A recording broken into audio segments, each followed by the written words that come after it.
Hey, welcome you all, and a very good afternoon to all of you. Mhm. Итак, я приветствую вас всех и желаю всем вам отличного дня.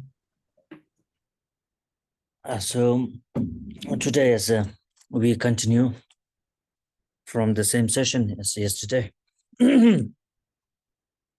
Сегодня будет продолжение вчерашней сессии, посвященной теме гуру-йоги. okay.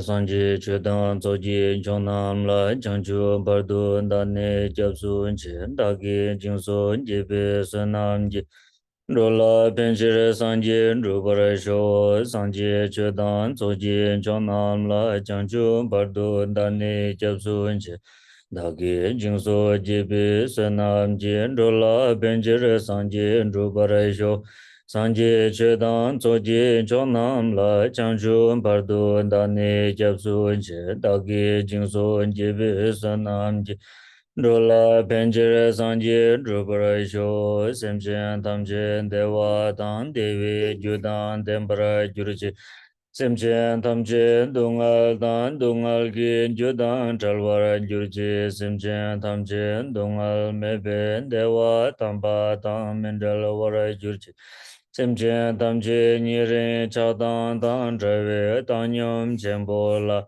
Ne Para Jur Je Chansa Watan Chujin Shakpa Tan Jesu Irang Gushin Suwa Yin Gewa Jungze Dagi Jirsakpa Tamchen Zokpe Changchu Chirungo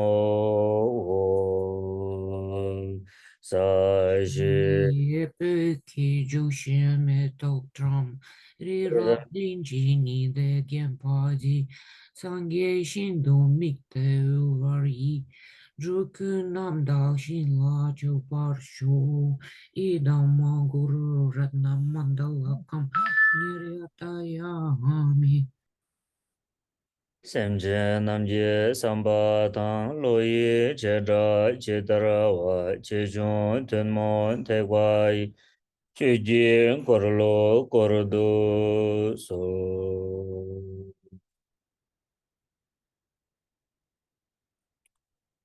我们最近一波当呢，就从上级跟进我问你，让什么学工我从等这边，在为了没下不了说完的，保证在为了马上不吃，大概你个儿本没生出来。 Ndalwa me barda warjo ne jang kusung tu ji jinje la do so yen dan sanje kun na nyam na ya ka den sanje tong le la men kun sa we la me sha la so wan de da so la na che la an jong do so la nam ka da nyam be sem jan tham je ji den do yang da wan zo be san ji je ko ban ram bu je to bra cha te che do da gi ta re tam be da gi ta re la me ne jur gi ngo ne chu je je ba la cha ra nam ji tong ma Kulong da kunju chanju jodu semje ne sembara cha.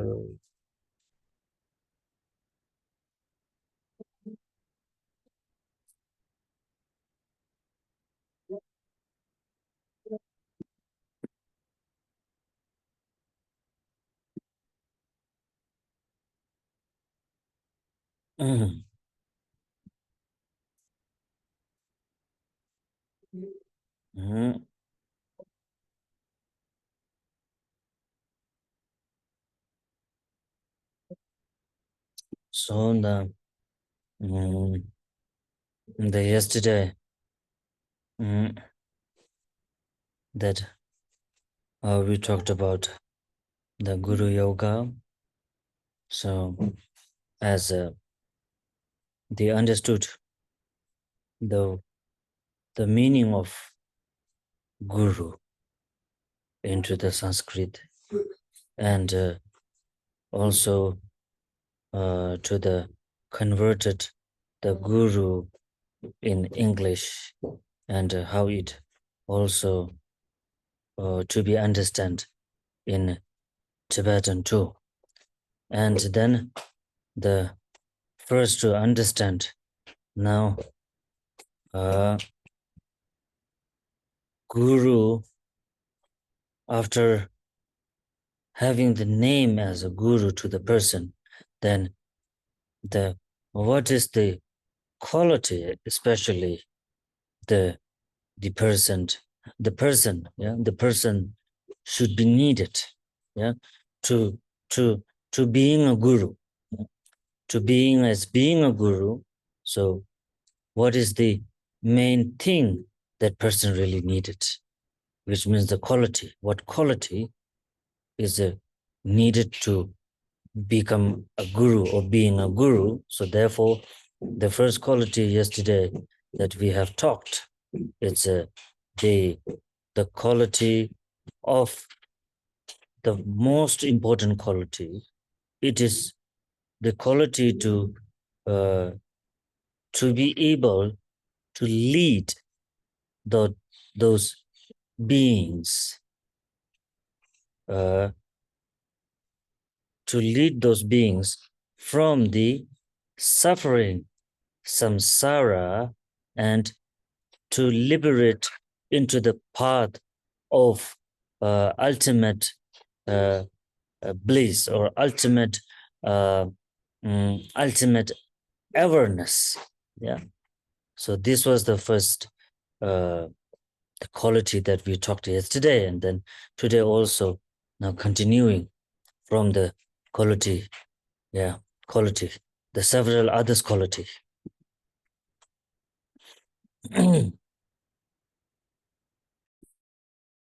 Итак, вчера мы с вами говорили, когда мы начали обсуждать гуру-йогу, тему гуру-йоги, и я помог вам понять значение слова гуру на санскритском языке. И также мы обсудили, как это интерпретируется на английском языке и также на тибетском языке, как называется гуру. Как называется гуру на тибетском языке. И какие качества должны быть у гуру для того, чтобы ему следовать. И вчера мы обсудили, что основное качество гуру – это его способность привести, точнее, избавить существ от страдания сансары и привести их к освобождению и к пути высшего блаженства и высшего осознавания. Здесь, наверное, под осознаванием Ринпоче имеет Рикпа. Ultimate awareness. Ладно? Рикпа Ремаре. Rigpa Mare, ultimate awareness is the what we called the unchangeable, the great bliss. Yeah. И здесь как бы не имеется в виду Рикпа, как пояснил Ринпоче, а имеется в виду состояние неизменного великого блаженства. Yeah. It's like a totally unchangeable. But now, at the present moment, we also have some sorts of awareness, yeah, within ourselves, varying from so and so emotions, and according to our energy, yeah, the human's energy, we do have an awareness from such conflicts, yeah? And but that awareness which is not the permanent or the ultimate one, because it is the awareness of which is what you call the sentence, fabricated, yeah, fabricated awareness. It may change anytime, no guarantee, yeah. So the ultimate awareness, which is unchangeable in any such ways, cannot be able to change in any situation. Ринпоче awareness лабна пеке каджа лабгоре.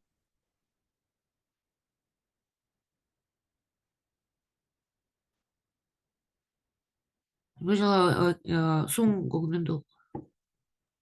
Pekela mare kena rasha kiel pa yunan digdwa. Ринпоче awareness лабна пеке кисе киран суна танга хаку гере. 다 베개 다시 가서 그래. 베개네. 인질 awareness edi. 다 rikpa imbala 다 aware la yang mangbu yorwa naga mangbu yorwa Еше мареве.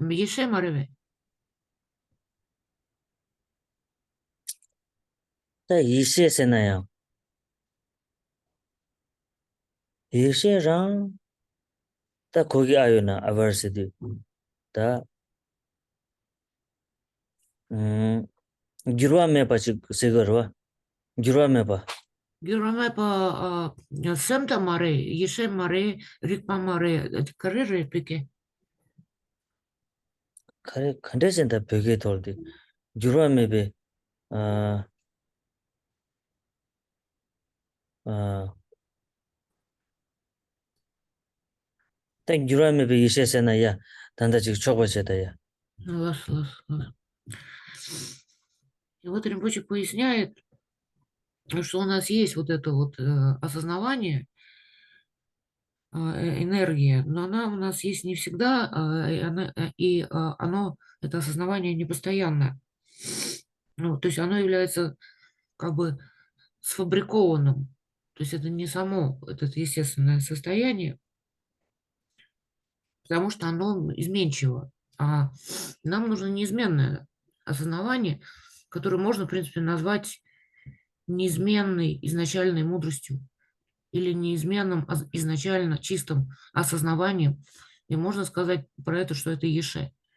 Но это у нас пока, оно бывает какие-то проблески его, но оно изменчиво. То есть то возникает, то его нет. 응?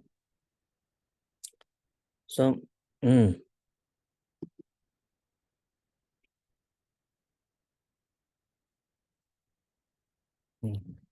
awareness unchangeable awareness right and kareshe diyo tanda kare kole she dimbo Гюра мефоди еше тогда минду, на самцау щергиду. so sometime only we have a kind of control on this but it's a not a permanent it's only a temporary yeah and so that from this to make it perfect one so guru has the quality guru need to be quality within himself to have this energy and then now the second one of the quality also we have to search from the guru it is the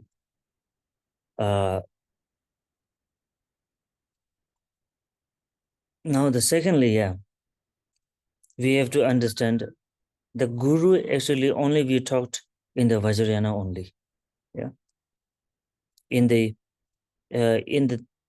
Theravada Hinayana and the Mahayana they only don't talk about the guru yeah in the Mahayana label they may say a teacher or the master yeah but they don't really call it a guru okay so guru is only a special word in the Vajrayana Chiglabda.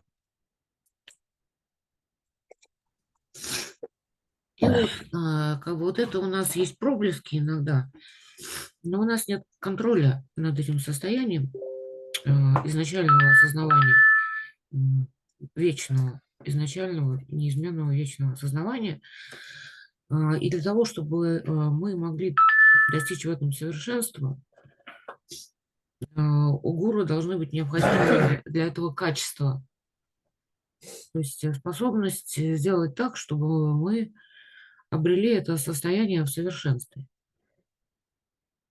И вообще, если говорить о других его качествах, то хотел бы сказать, что понятие гуру как таковое есть только в Ваджраяне. Его нет ни в Хинаяне, ни в Тхераваде, ни в Махаяне. То есть там как бы говорится об учителе, духовном наставнике, благом друге. Слово «благой друг» там присутствует, но не гуру. И поэтому, когда мы говорим о гуру, вот во всех его качествах, то мы говорим об этом только с точки зрения Ваджраяны. And mhm,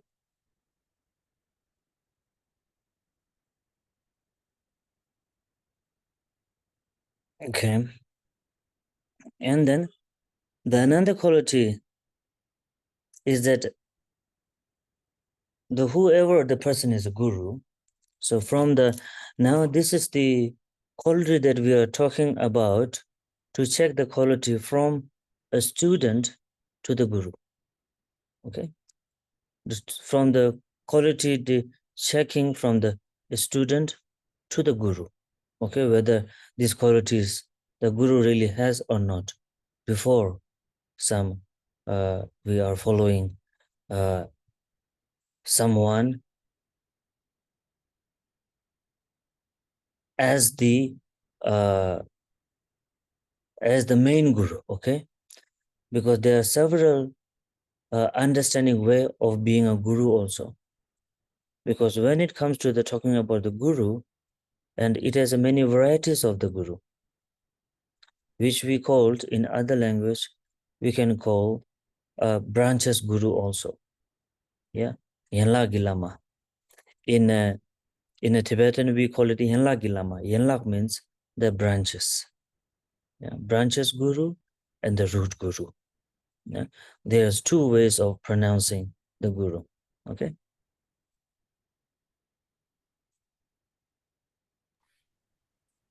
И, значит, если говорить о качествах гуру, того, кого мы называем гуру,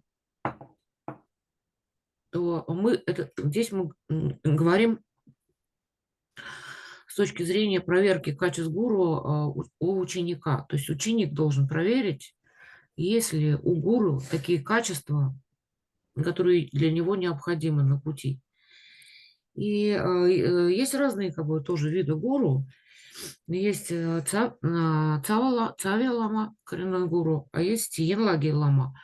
И это гуру косвенные. То есть они не являются корнем, не являются коренным, но они косвенные, и они, как правило, мы переводим это как учителя традиций. То есть это не коренной гуру, а как ветви, которые исходят от коренного гуру, Янлаги лама. То есть они как бы являются вторичными, они относятся к учителям традиции, которых мы тоже почитаем, но это не наш коренной гуру. And now guru means that, as we understand yesterday, that gun roop, yeah, the person who has the great qualities. Guna roop, guru, gun roop, and it means that the person who has the great qualities. Now in the Vajrayana, in Tibetan Buddhism, there's another way, another name also. They call it Lama. In Tibetan, most of they said a Lama. Yeah, Guru, especially in the Sanskrit language, and we are Western people and Asian people, they don't have such a special name.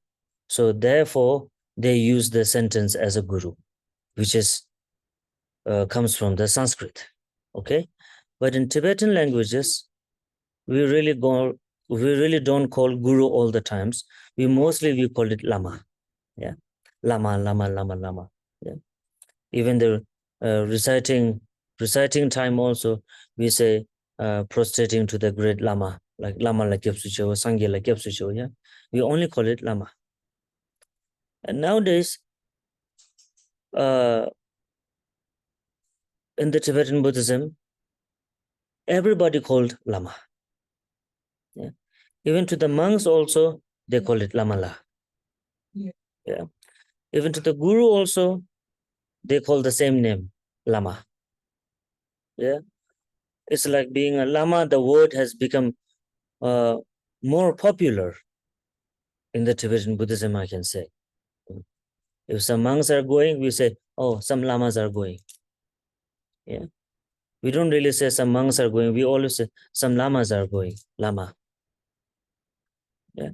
So lama name has become so much of used to it in Tibetan Buddhism.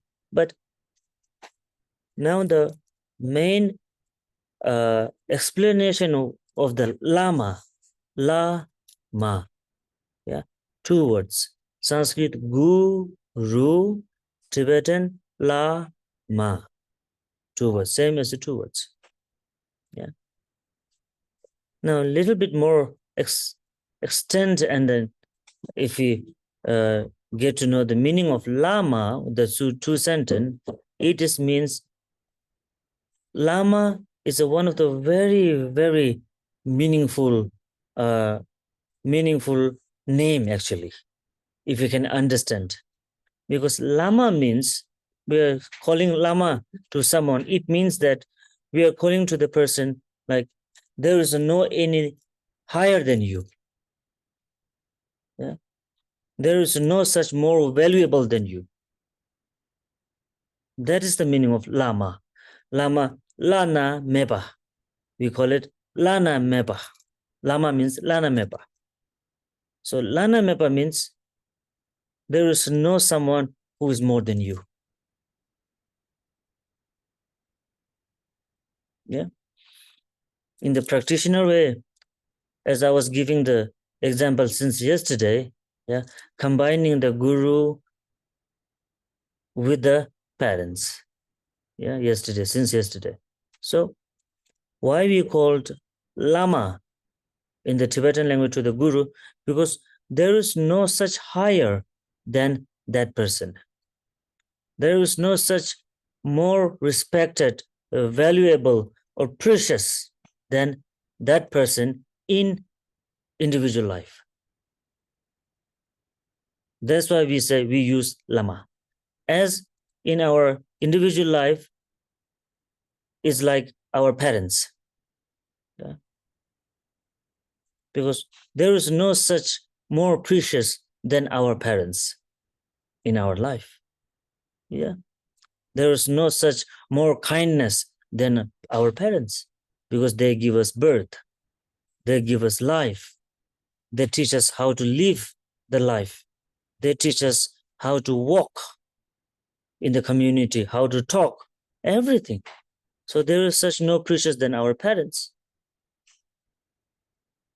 Same as there is no such precious than our life, than the lama. Okay, so this is the meaning, actually, the lama, that nowadays everybody use as a very, very common way.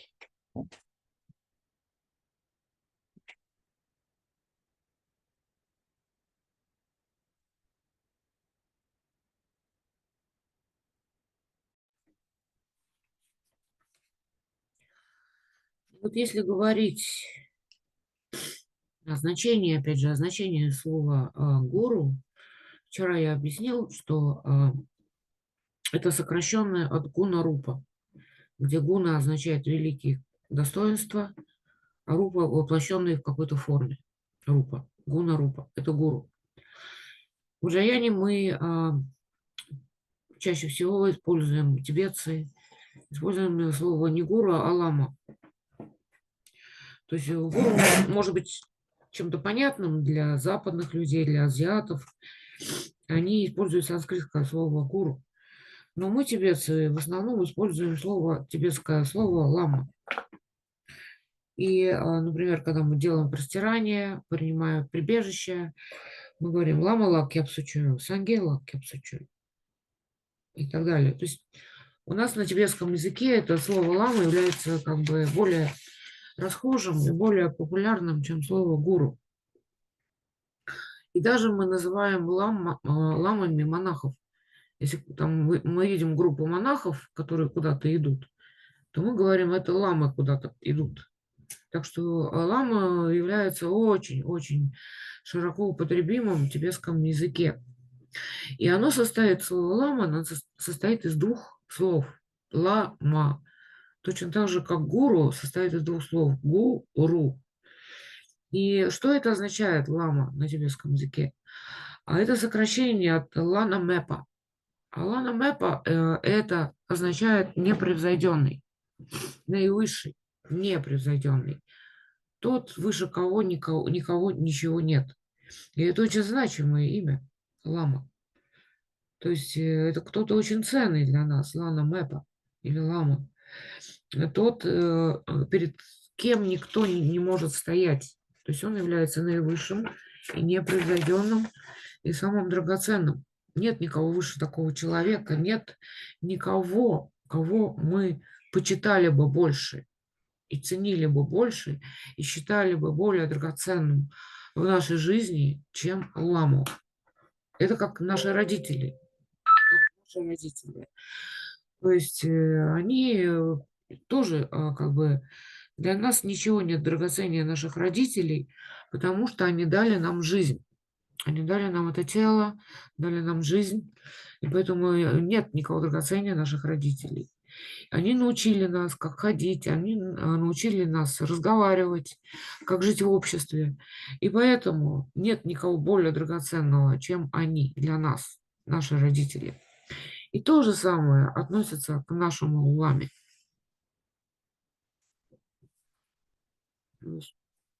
And that's why we call that person a lama.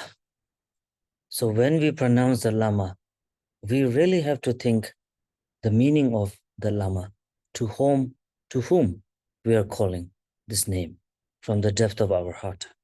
Yeah. So that's why that person having the best qualities, because none of everybody has the best qualities. Yeah. Not every human being has the best quality, which nobody has. So comparing to that sentence and the meaning, so that for that person, we are calling a lama. Okay. Now understanding this much of importance of the meaning of the lama, and now also talking about again the quality now. Then from where that quality comes into that person, into the lama, okay, into that guru.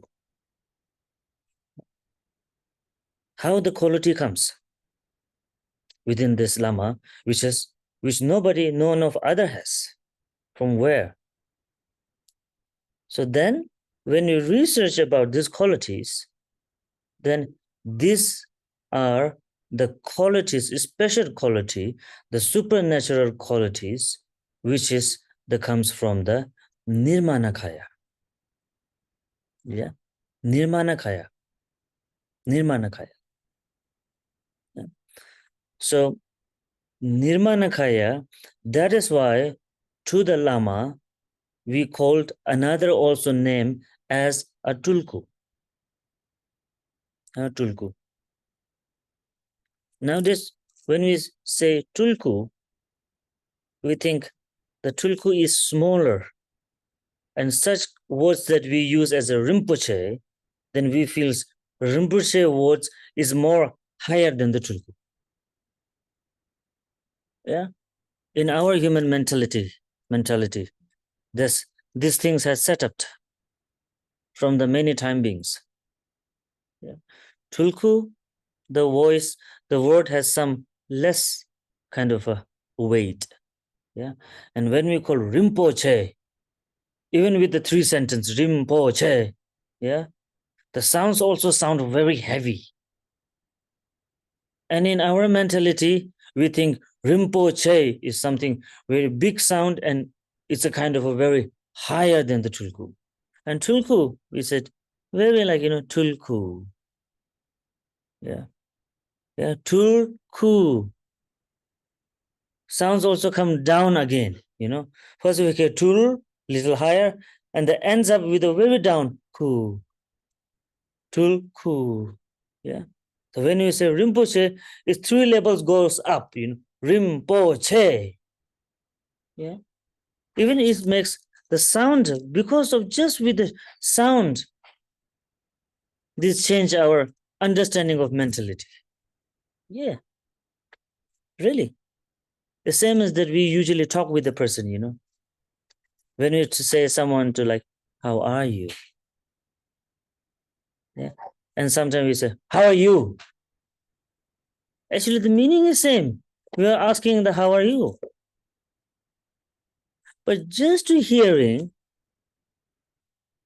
yeah, one we listen, we hear as a very soft and a very genuine. And one it sounds very horrible, but the meaning is same. So this way, like Tulkus Rinpoche. Yeah. Nowadays everybody call Rinpoche, Rinpoche, Rinpoche. There is a big difference between the Rinpoche and Tulku. Very, very big difference from the meaning. Rinpoche can call to everyone. Everyone in the sense who has some kind of education knowledge. From the book, you can call that person Rinpoche. Because he has a knowledge about the book, that's why Rinpoche means a valuable. That's all. Rinpoche means a valuable. In Tibetan, it means a valuable. So valuable can be anyone. Valuable can be anyone. Even to the professor. Yeah. Professor also, we call it Khenpo Rinpoche. Ken Rinpoche. Yeah. Ken Rinpoche. Why we call Ken Rinpoche? Because Khenpo is like professor. Yeah. Who just has the degree from the philosophy, who just qualified from the philosophy, that the title goes Khenpo. And then at the end we call Rinpoche, means one of the valuable professor. Yeah. It becomes like a valuable professor. There are many professors, yeah, science professor, yeah, geographic professors, yeah, math professor, many professors. But valuable professor, when we say, it sounds like the professor has a more knowledge comparing to the other professors. Yeah. So this is the thing. Ken Rinpoche, Khenpo Rinpoche. And now talking about the Tulku. Tulku, when we say the Tulku, so then this sentence, it directly point to the one who is the Nirmanakaya manifestation. Yeah, Tulku means Tulbeku, means the manifested. It means the manifested one. So what is the manifested? Manifested from whom? Then we call it from the Nirmanakaya manifested in the form of Nirmanakaya. That's why it calls Tulku. Yeah. So this difference also, I think, is very important to us. That nowadays we are lacking in this understanding between the Tulku and the Rinpoches. So therefore, the Guru, the Lama, is especially talking to whom that who has the great qualities of the Nirmanakayas. Yeah. That is called the Gurus.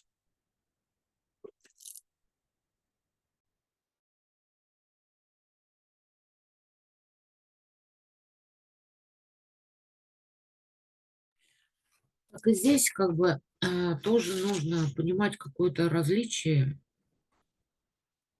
А, Ну, значит, когда мы говорим лама, то мы должны понимать значимость этого слова лама. И то есть, когда мы произносим слово лама, мы должны понимать от всего сердца или всем сердцем осознавать, что лама это тот, кто обладает наилучшими качествами, наилучшими достоинствами. И Что касается, опять же, качеств, откуда берутся качества у этого ламы, у гуру, у этого наивысшие качества. Когда мы начинаем исследовать этот вопрос, то понимаем, что эти наивысшие качества исходят от Нирманакаи. От Нирманакаи. Поэтому также есть такие как бы распространенные слова, как тулку и ринпоче. Есть тулку, а есть ринпоче. Вот. И иногда мы считаем, что ринпоче важнее тулку. И это даже звучит так. Так, ринпоче, когда мы говорим ринпоче, то как бы у нас в наших устах это звучит выше, чем тулку. Потому что тулку, когда мы говорим тулку, последнее, значит, тут ку, и как бы звук идет вниз, а когда мы говорим ринпоче, он идет как бы вверх. То есть само по себе слово толку звучит более унылым, чем слово римпоче.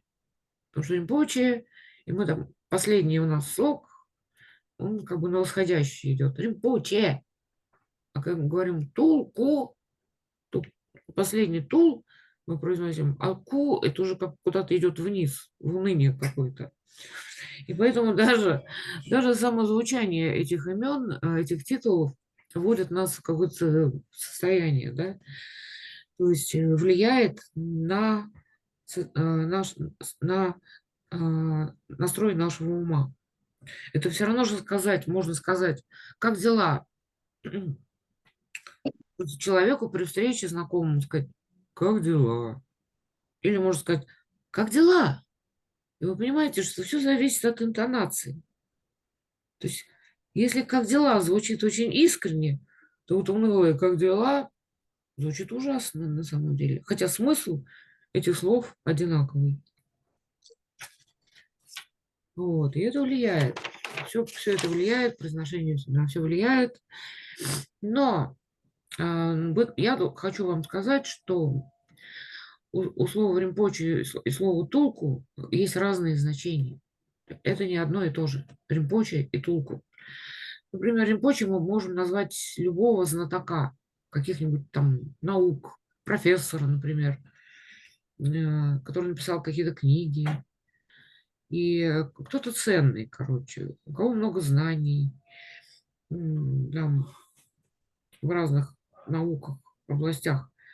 Поскольку он является знатоком чего-то, то мы называем его римпочи. То есть римпочи же переводится как драгоценный, да, ценный, драгоценный. Поэтому мы можем назвать кого угодно, там, знатока наук, там, географии, математики и так далее. Много профессоров, которых мы тоже можем назвать римпочи. Типа ты кто-то, вы кто-то драгоценный человек, обладающий знаниями. И вот Кинпо, например, тоже есть такой титул, как Кинпо. А Кинпо у нас это тот, кто получил какую-то степень, какой-то философии. Да? То есть он там обучался философии, например, и мы уже называем этого человека Кен Ринпоче. Кен Ринпоче, где Ринпоче означает драгоценный. Но это не факт. То есть, как бы, что этот Кен Ринпоче является тулкой, тулку. Вот. Потому что тулку, слово тулку, труку, на самом деле, труку, напрямую указывает на того, кто является нирманакай, проявлением просветленного существа на этой земле. То есть это тот, кто воплотился, допустим, в теле человека, но он является просветленным, потому что, как мы знаем, Нирманакая– это тоже тело Будды. То есть Дхармакая, Самбхагакая и Нирманакая. Нирманакая– это проявление просветленного ума, просветленного существа на этой земле в теле, допустим, человека. Например, в теле человека. И в этом состоит все различие между Тулку и Римпочи. И поэтому не надо путаться между этим, между Римпочи и Тулку. То есть Тулку является определением просветленного существа. Римпочи же мы можем назвать кого угодно.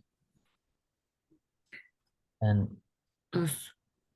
And then now to clarify the debate also in this between, there is one debate in the sense that actually this debate created by the philosophers Молодец, какая ты Тише, тише, молодец. тише, молчи. Какая ты умная, who study the талантливая.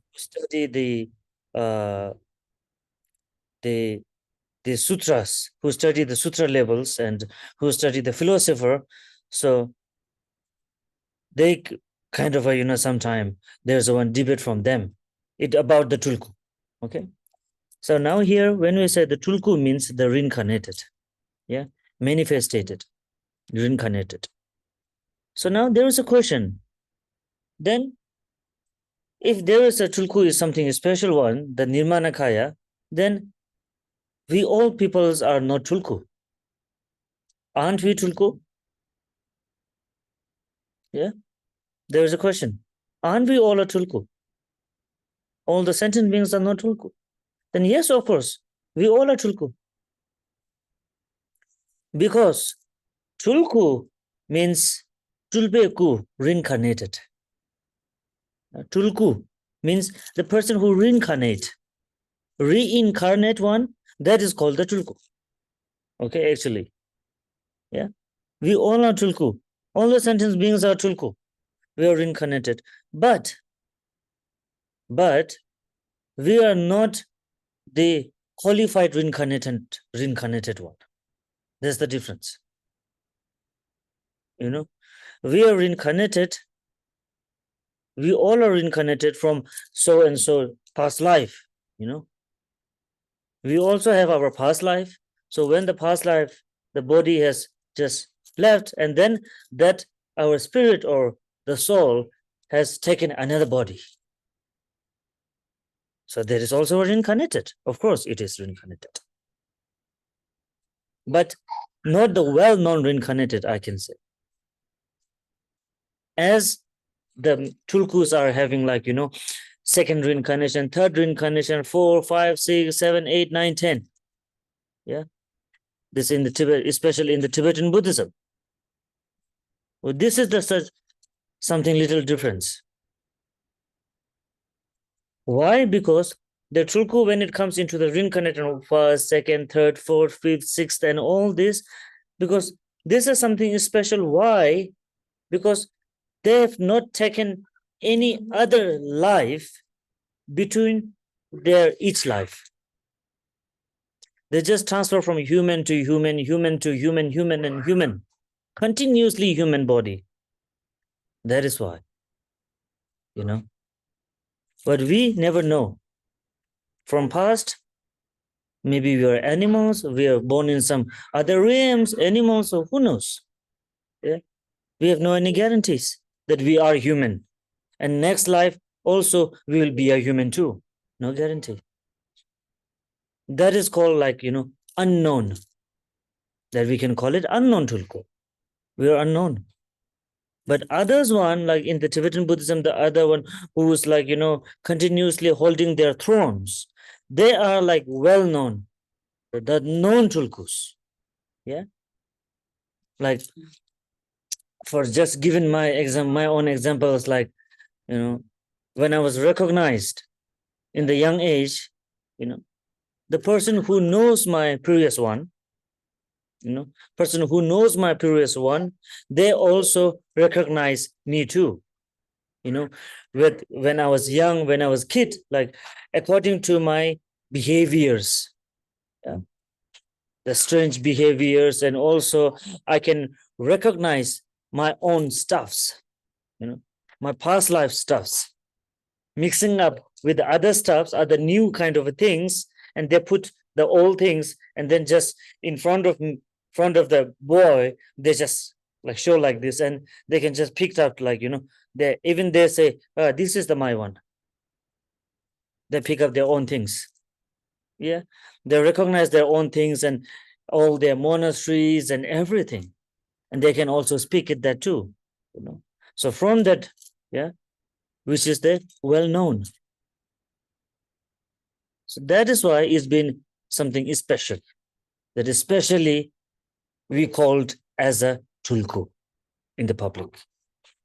Otherwise, all the human beings are tulku, but only the difference is unknown and well-known, the past. Okay? Yeah. So this is why I'm saying, because nowadays all the peoples are somehow educated one. Yeah. More or less educated. I cannot say all are perfect and pure educated, but somehow we feel ourselves, yeah, I am educated and I know everything, and they make and create some debates in between somehow. So not to having the debate. So I'm just telling this, so there all of us are true, but only difference is known and well known. That's all.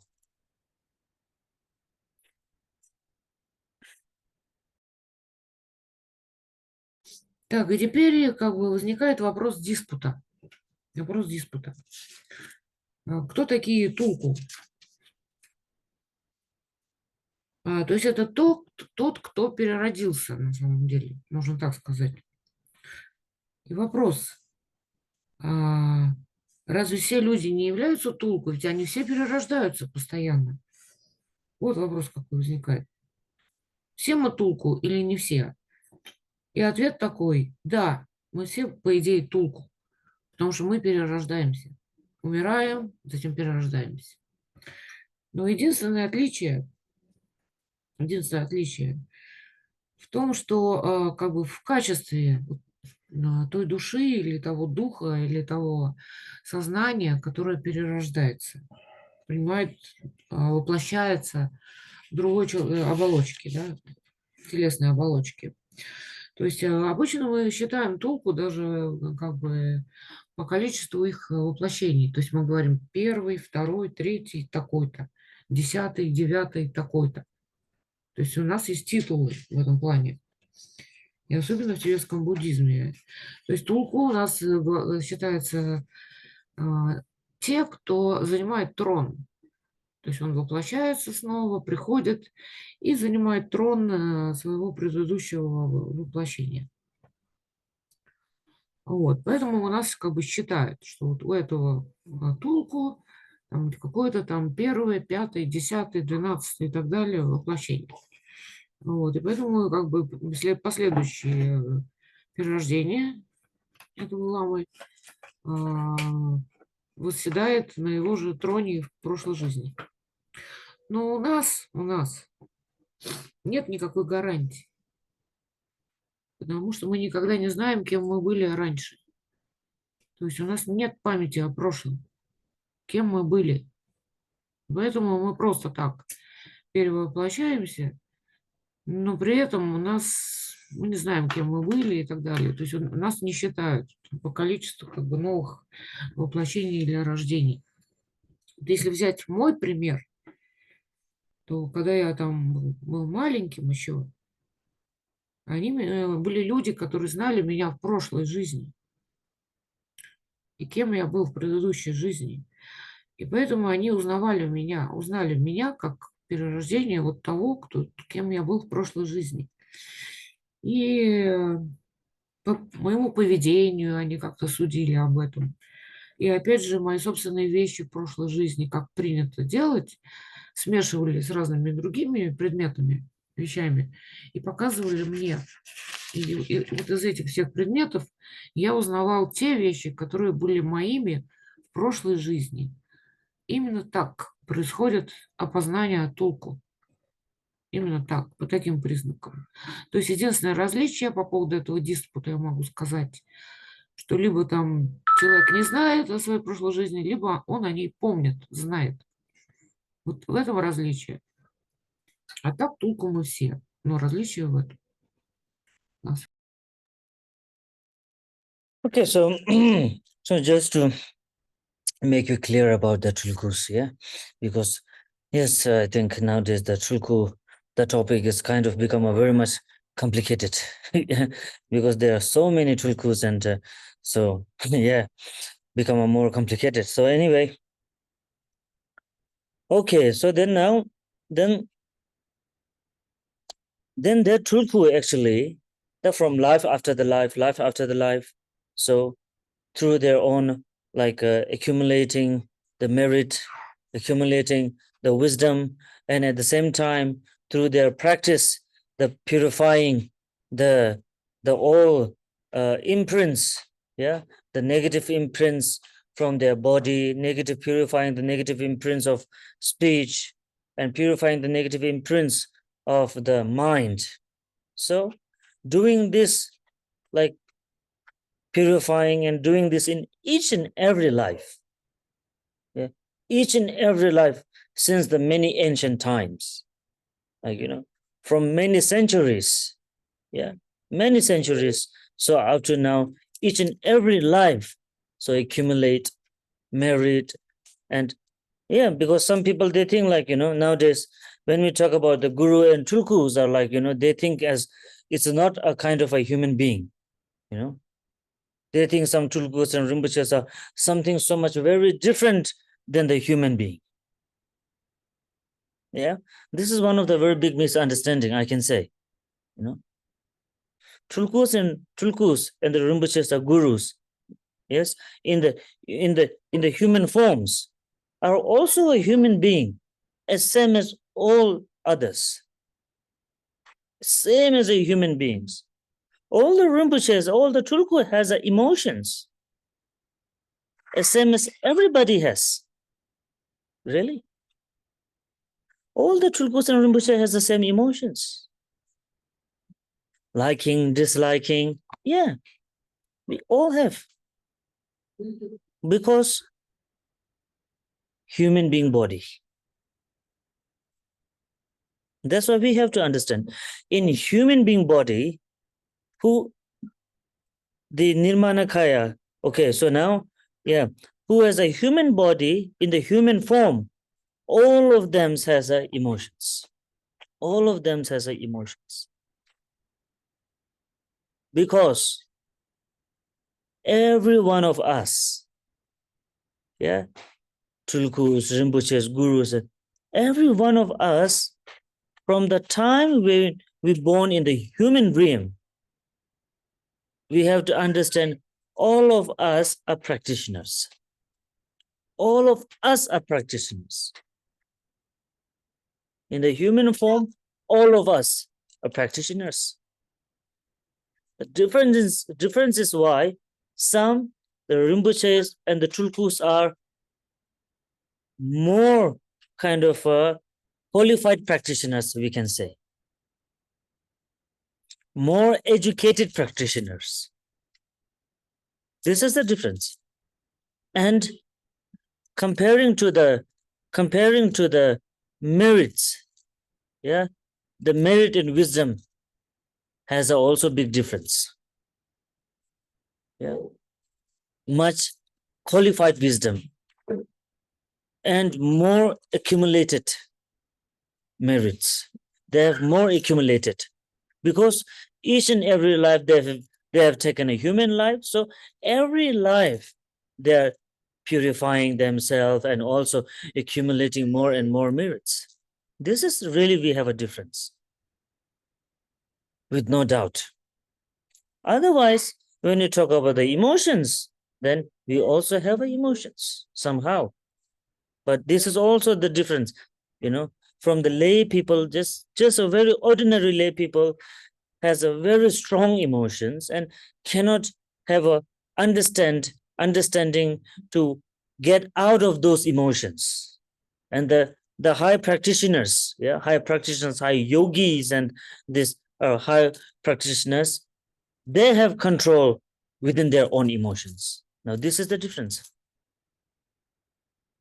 because they understand the way, how to get rid out of the emotions, and how to not to very much caught up in those emotions. So they have this way. That's why there's a little bit difference in this case. Yeah. And that's why also they have become something, a very important one and well-known one. Okay, this we really have to understand. Nowadays it's a very big mistakes in modernization world. Like, when they just see like some tulkus, rinpoches, they feel like, wow, it's something like out of the world. they take us, they are not a human being. And many of us, we get failed. Really, we get failed even after choosing a guru. Why? Because not understanding this situation.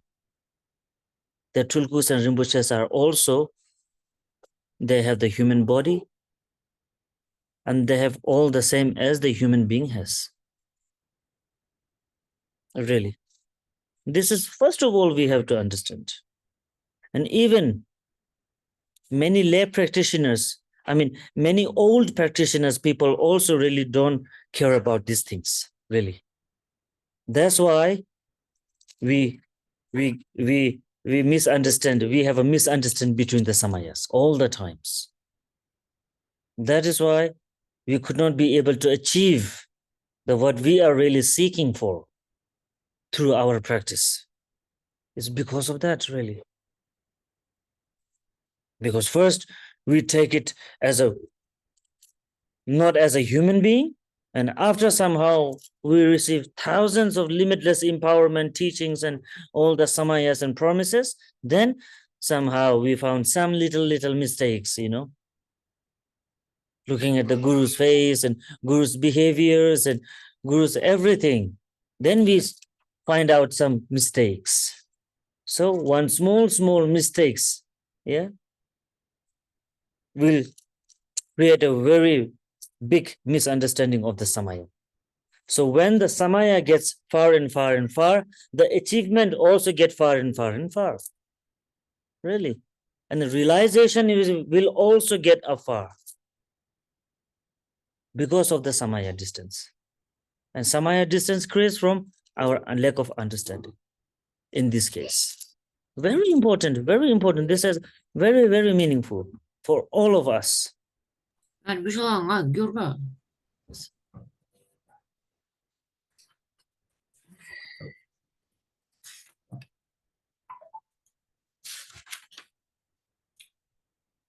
И вот ради прояснения ситуации с Тулку, с системой Тулку, конечно же, эта система становится все сложнее с каждым годом, потому что появляется все больше и больше разнообразных Тулку. И поэтому мы можем в этом заблудиться. Но Тулку – это те, кто жизнь за жизнью накапливали заслуги и мудрость. И очищались от негативных эмоций, то есть от омрачений и от их следов на уровне тела, речи и ума. И поэтому они немного не такие, как мы, обычные люди, потому что они вот это все делали. То есть они на высшем уровне находятся по сравнению с нами. И что касается Тулку и Ринпоче, то это, да, гуру. Но поскольку они пришли в этот мир в человеческом теле, поскольку они воплотились в человеческом теле, они те же самые люди. То есть у них тоже есть эмоции, как у простых людей. То есть им тоже что-то нравится, не нравится и так далее. Из-за того, что у них человеческое тело, хотя мы и называем это нирмана кай, все-таки вот эта человеческая оболочка имеет свои ограничения. То есть поскольку эти Тулку рождаются в человеческой форме, у всех есть эмоции, у каждого из нас. Потому что мы родились в мире людей. И, можно сказать, что все из нас практикующие. Но когда речь идет о Тулку, можно сказать, что они практикующие, но более образованные, более опытные, чем мы. И также существует большое различие между накоплением заслуг и мудрости между простыми людьми и Тулку, потому что они накапливали их веками, на самом деле. Веками. Но эмоции есть у всех. Различие в том, что у простых мирян, у них более сильные вот эти вот эмоции, да, и они не знают, как преодолеть их. То есть они не владеют такими способами. А у высоких йогинов или практикующих существует, то есть они они могут обуздать, эмоции у них тоже есть, но они могут их обуздать, они знают методы обуздания своих негативных эмоций. И вот это вот очень важно знать. То есть, а мы как бы обычно думаем, как, когда там мы знакомимся с каким-нибудь, видим какую-нибудь Тулку или Римпоче, мы думаем, это не человек на самом деле, это какое-то высшее существо, не из нашего мира, это там проявление там божества, Будды и так далее.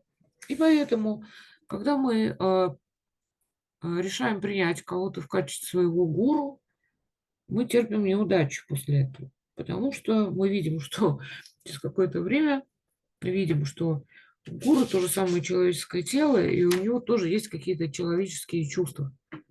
И поэтому даже многие опытные практики с большим опытом не понимают эту ситуацию с самаями. Это касается самай на самом деле.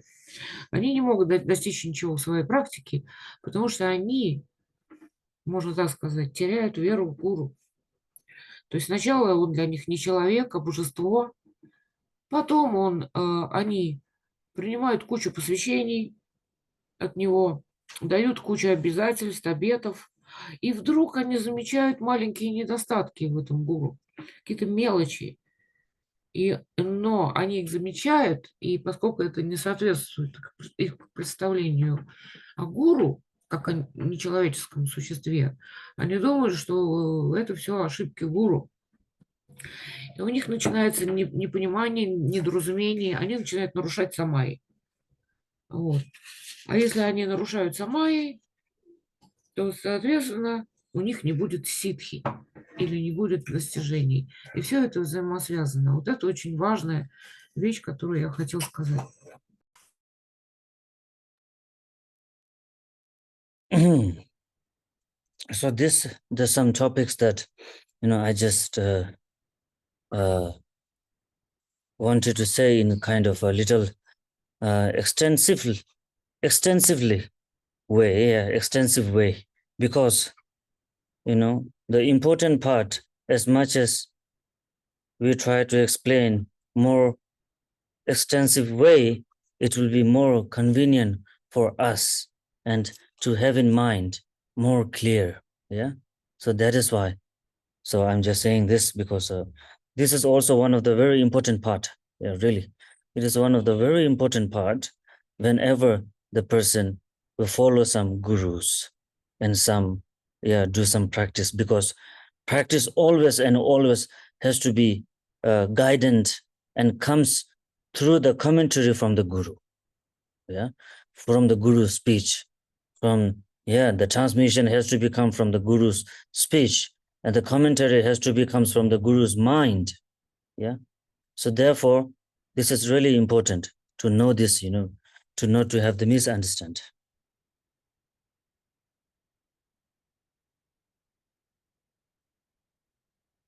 Gurda.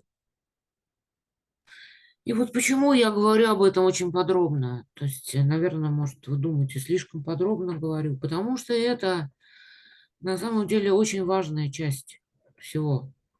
Очень важная часть. Я говорю об этом подробно, чтобы вы это запомнили. И чтобы у вас в уме что-то прояснилось по этому поводу. Потому что мы все знаем, что важно следовать какому-то гуру в нашей жизни. Потому что без гуру, без его комментариев ничего и не бывает. То есть комментарий к практике, перед тем, как к ней приступить, вы должны услышать от гуру. А сама собственная передача, то есть на уровне речи, да, как бы самая суть исходит от ума гуру. То есть он это высказывает словами, но вначале это исходит от его ума.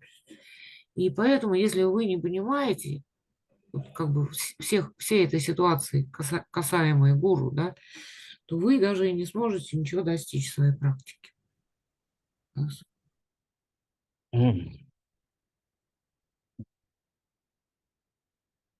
And then the gurus, the special guru, the root guru or the special guru one, which is the root guru, we can call it, the one, the root guru. So this is the one who has the main qualities of the body. Yeah, they are the, okay, no quality, sorry. They are the body emanation.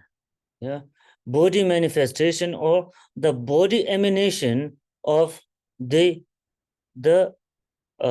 awakened one. Okay, awakened one. Because this, I'm not talking about the Buddha. Okay, I'm not saying the name of Buddha. I'm only saying, using the word of awaken, because in Tibetan, awaken means Sangye. Yeah, Sangye. Actually, Sangye doesn't mean a Buddha. In Tibetan, when we call Sangye Lakyab Sucho, it doesn't mean that we are talking about the Buddha. We are talking about the awakened being. Okay, enlightened one. So the tulku, the gurus, are the body emanation of the awakened being. So that's what we have to understand, the body emanation. That's why they are in the form of the human being. That's the reason why they are in the human being, and they're reborn in the human realm, or the samsara, because of that. Yeah.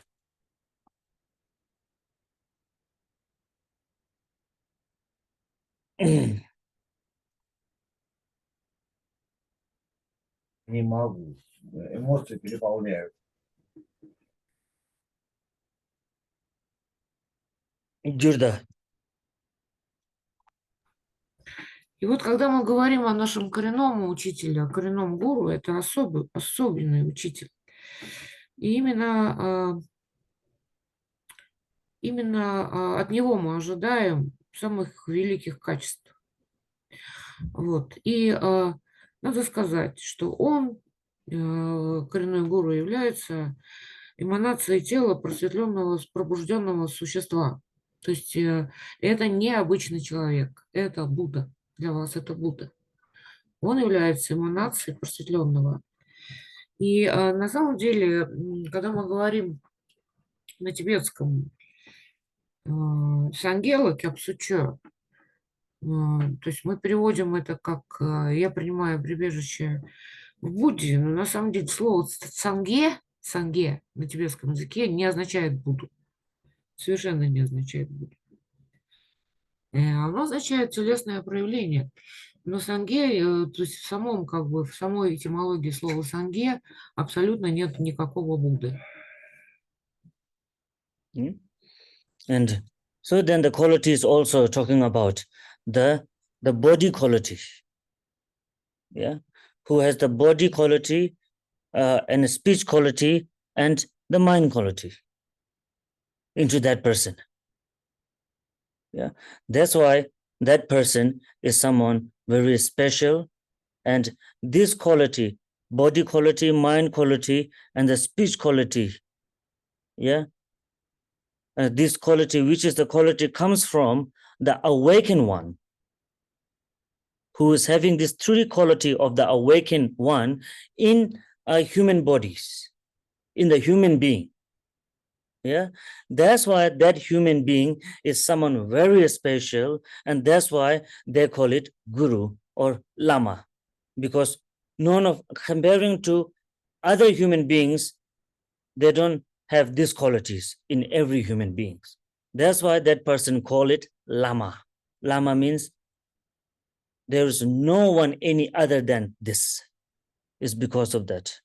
Who is holding the three qualities of awaken, body, speech, and mind in one person. That's why that person call it lama. Okay?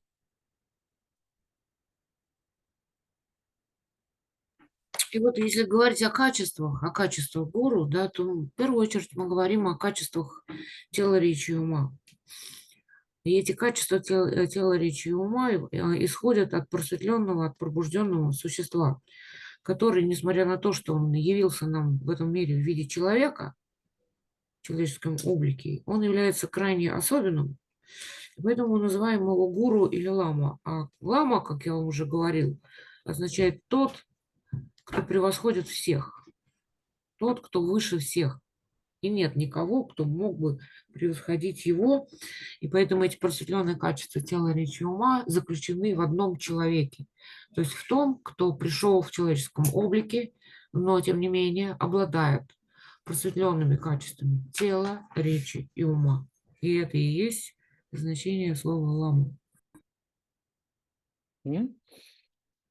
And even between the gurus, I think no need to say this now. Okay, so who has the great qualities of the three body, speech, and mind of the awakened ones? So that is called the guru or the lama. And now, so yes, so this quality that we are talking about, okay, which is within that person, not in the outer form, okay, which has within themselves, within their mind, within their speech, within their body. So that is the quality that has to be in that person. So that quality cannot be seen by outside. That's why we take a long time to choose the right one. If the quality is very easily that we can see from outside, then it won't take much time, to choosing in the gurus. We can maybe choose, we can judge within some hours, or even, who knows, we won't take much hours to choose it. If it is visible, then it won't take much time to choose. It is invisible, it is within themselves. That's why it took a long, long time to choose the right guru. That is why, need to be very careful because choosing the right guru. So then that person, because it has to be very carefully, otherwise, as just a lay human being, cannot be able to lead someone, cannot be able to take someone from the out of the suffering who is already suffering inside, isn't it? Yeah. The blind may never be able to other blind the right path. The one blind cannot be able to show the right path to other blind. How can it show? Because the one who is showing the path is already blind. And how can the blind can be able to show other blind, the wrong way? No. The person should have some experience, have some knowledge about the path. Then maybe even the other is also blind with some their experience, inner experience. Most of the blind, I think you have all know, the more blinds are more intelligent than us who can see everybody. Yeah. Blind are more intelligent, more careful than us. We have 4 eyes, but sometimes, with opening eyes, we fall down. We bang somewhere, our head, walking in the street.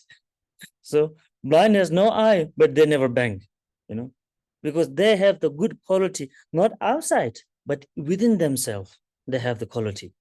So that's why even they are blind, but they can have the quality, So that's the thing, even the human being, the gurus are also in the human being. It looks same as us,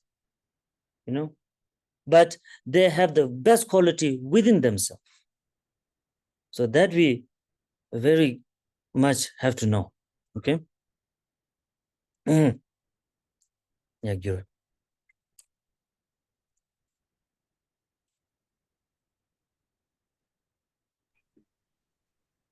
Итак, если говорить о гуру или о ламе, то если говорить об их качествах, то они как бы есть в этом человеке, но они не видны, как бы не видны.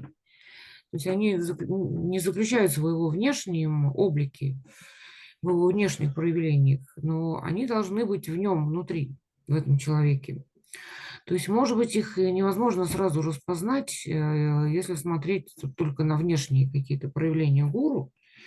И поэтому говорится, что у нас может занять довольно-таки долгое время поиски гуру или рассмотрение какого-то там человека в качестве нашего гуру. Потому что вначале все это невидимо.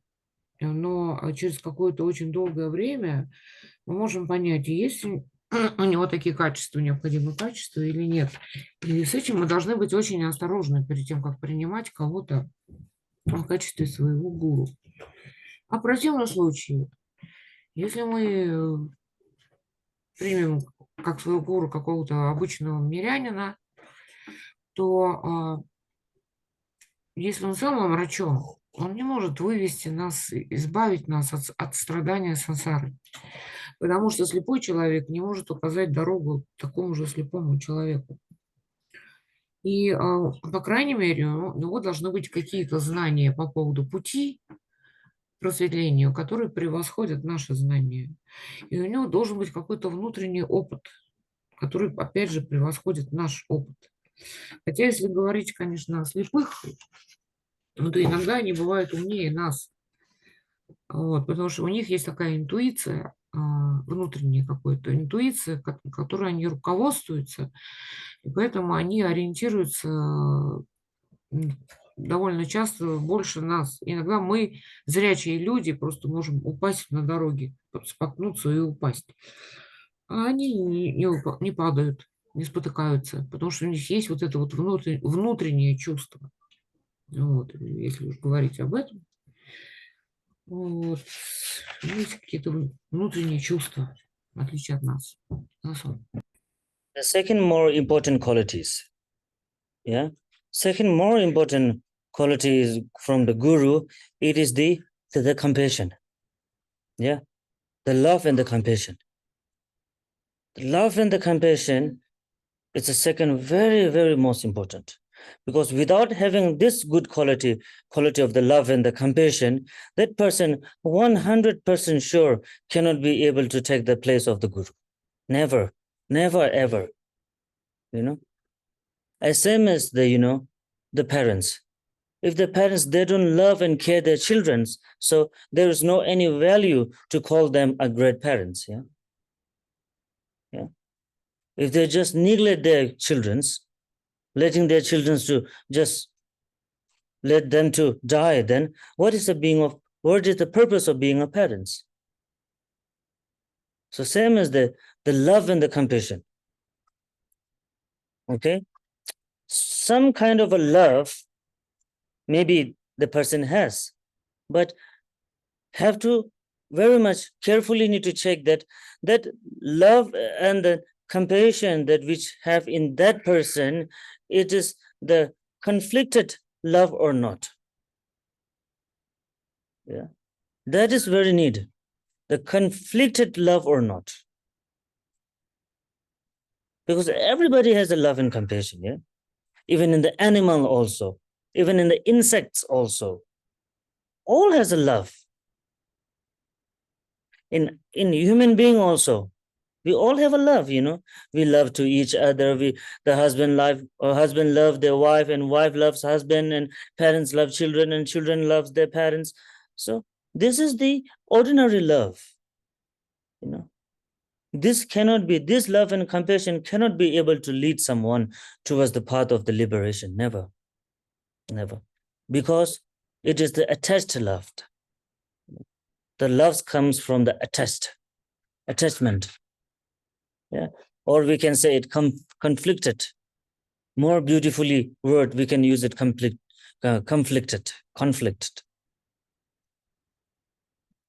Yeah. So that is the very important that we have to check whether the love and the compassion towards their students, is it conflicted or non-conflicted. Yeah.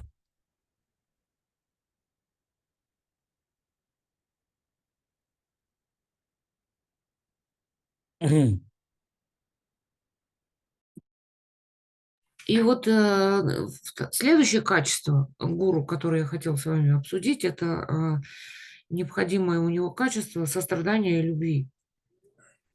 Ну, мы все примерно знаем, что такое сострадание и любовь. Например, наши родители, если бы они нам не сострадали и они нас не любили, то они бы позволили нам просто умереть в детском возрасте. И тогда, если у них нет сострадания или любви к своим детям, в чем вообще цель быть родителями этого ребенка? Ну, то есть, ну, у всех, конечно же, из нас есть в какой-то степени любовь, сострадание.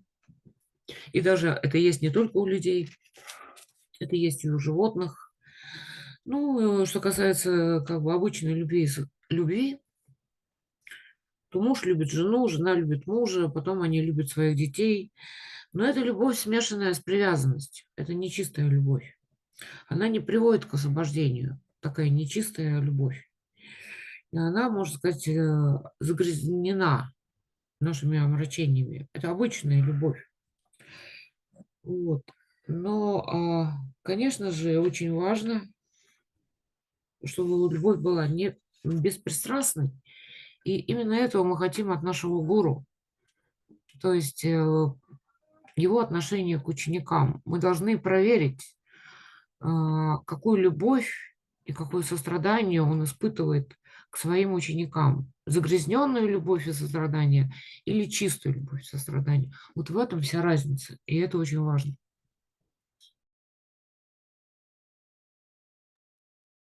Now, what is meaning of the which is the conflict, compassion, or conflicted love? It means that which has the comparison, comparison between the sanghas and between the human beings and between the sentient beings. Conflicted. In conflicted, we have such many ways to understand. So better we can say like which is what you call genuine and not genuine. We can say genuine and not genuine. It will be more easy to understand. Because genuine is something that which is equalism. We are talking about the equalism. Equal to everyone, equal between his disciples. Old disciples or new disciples, or male disciples or female disciples. Some high, like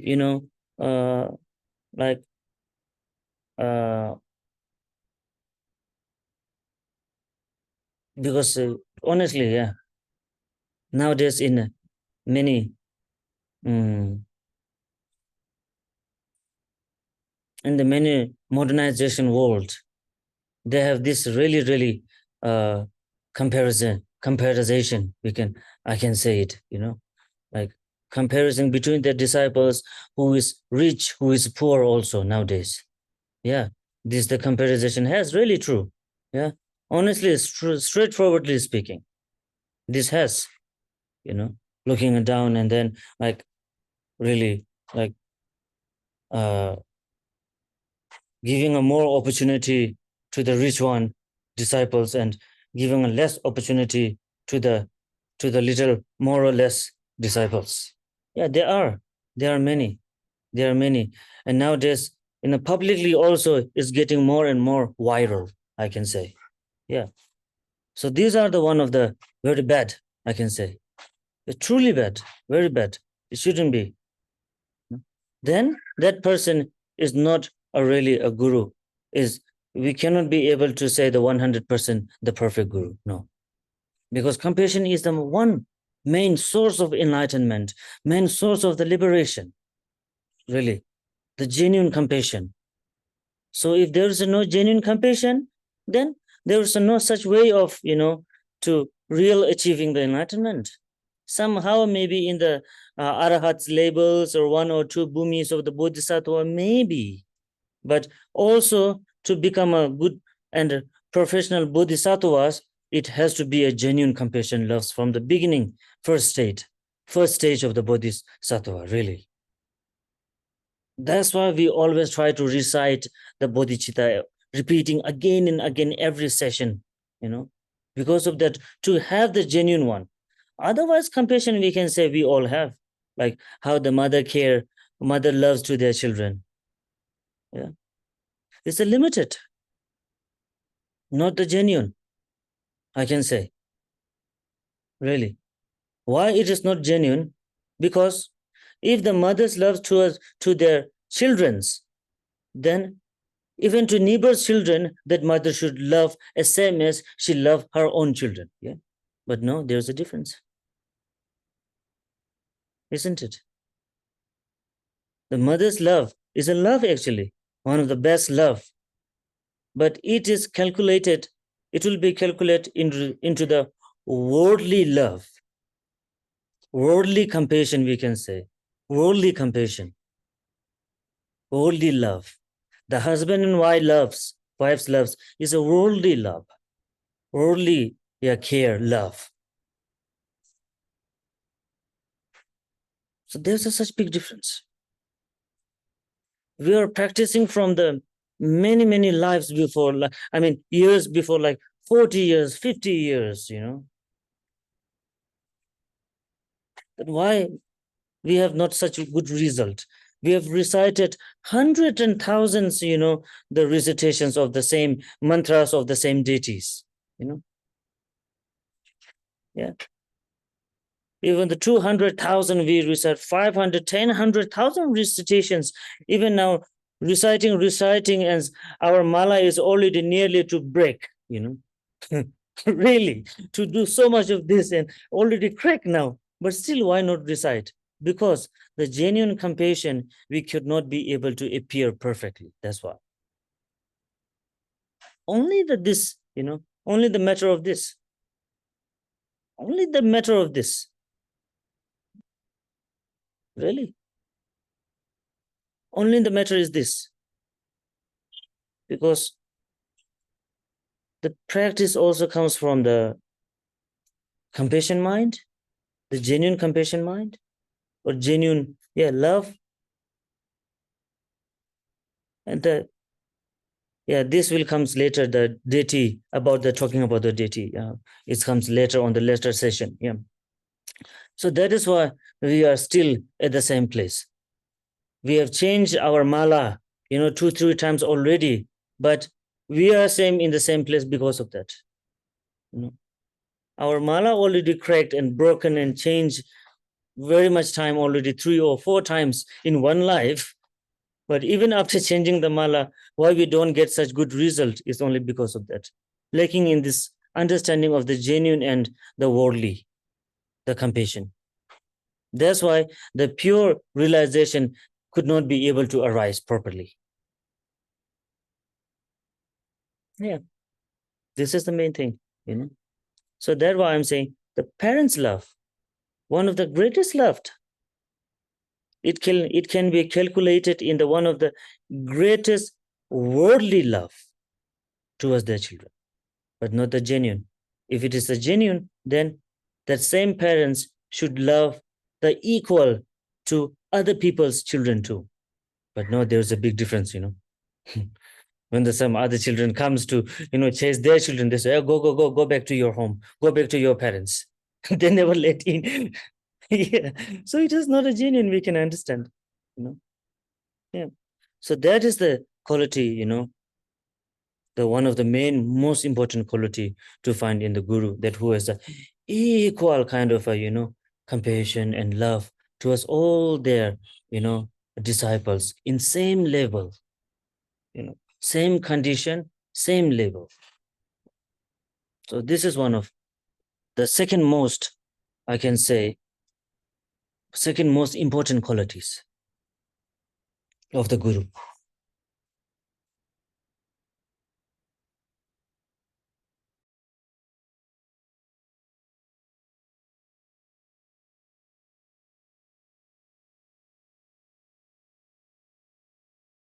Так мы говорим о том, что любовь и сострадание бывают загрязненными эмоциями. И эти загрязненные любовь и сострадание, хоть они и есть, то при этом в этом случае проводится некое сравнение между людьми. Вот. И там одних мы считаем дороже для себя, других не дороже.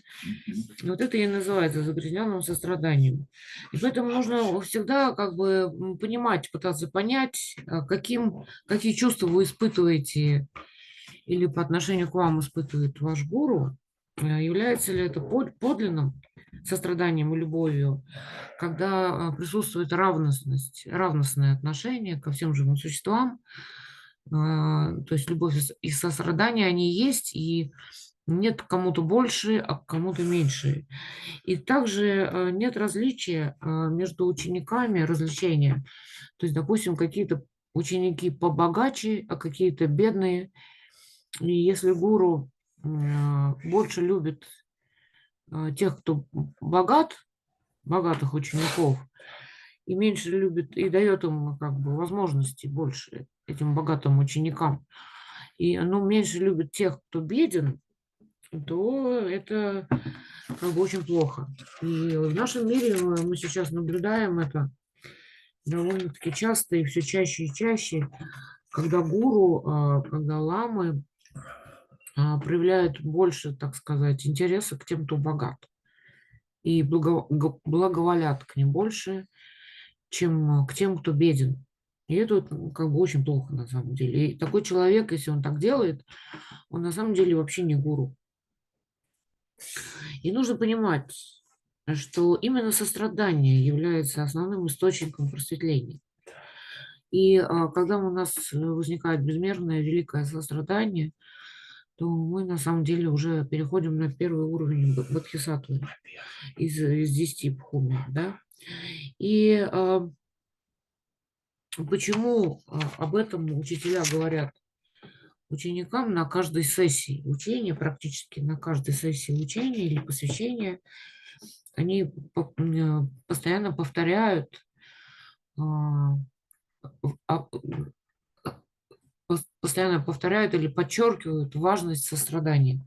Это происходит всегда, потому что без сострадания мы ничего, к сожалению, не достигнем. А в противном случае, если говорить о какой-то обычной любви, например, любви матери к своему ребенку, то она не является подлинной с нашей точки зрения. Потому что если бы она была подлинной, то мать тогда любила бы и чужих детей, детей соседей, например, так же, как она любит своего ребенка. Нет, она любит своего ребенка гораздо больше.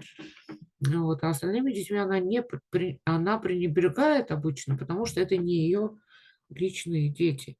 И вот это мы и называем мирской любовью и мирским состраданием. И вот мы можем делать практику хоть 50 лет. То есть, допустим, нам уже за 50, вот, мы читаем какие-то мантры какого-то божества, мы можем начитать их 500 тысяч или миллион раз, но почему-то ничего не работает после всего этого начитывания мантр, и мы не чувствуем истинного подлинного сострадания, и мы не можем довести свои какие-то качества ума до совершенства, и только вот как бы начитываем мантры какого-то божества, но все получается без толку, потому что мы не можем породить в себе истинное сострадание, о котором я говорю, и чистую любовь, о которой я также говорю, как о качествах гуру. Это имеет отношение к качествам гуру на самом деле. Вот. Если у гуру нет истинной любви, истинного сострадания, если он предвзят, пристрастен, то это, опять же, такого гуру не надо выбирать. Вот. Мы можем, как бы, у нас четкие даже ломаются, рвутся. То есть мы читаем столько мантр, что у нас рвутся четкие. 4 там, или 5 уже порвались, мы там и новые заводим себе, опять читаем мантры, опять эти четкие рвутся на нас. Но в нашем уме не происходит никаких изменений. Но это касается, как бы, это касается одного из важнейших качеств гуру — Как же истинная любовь и сострадание. Если он не испытывает такую истинную любовь, подлинную любовь, сострадание, опять же, его не надо принимать в качестве своего учителя. Вот, если вы видите его предвзятость и так далее, то не принимайте. Но что касается визуализации и чтения мантр, то это уже следующая тема нашего учения, связанная с йогой божества. И это будет не сегодня, а будет в следующий раз.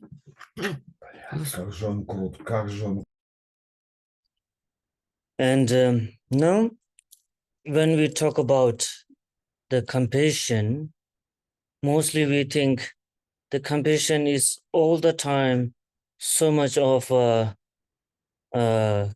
peaceful and very polite. And so this, when we talk about the compassion, is something very, very like, humble and very like beautiful. Yeah. But we also have to understand when we talk about the compassion, there is a two different types of the compassion, worthful compassion and peaceful compassion. Yeah. When we say they, in the more genuine way, we can say the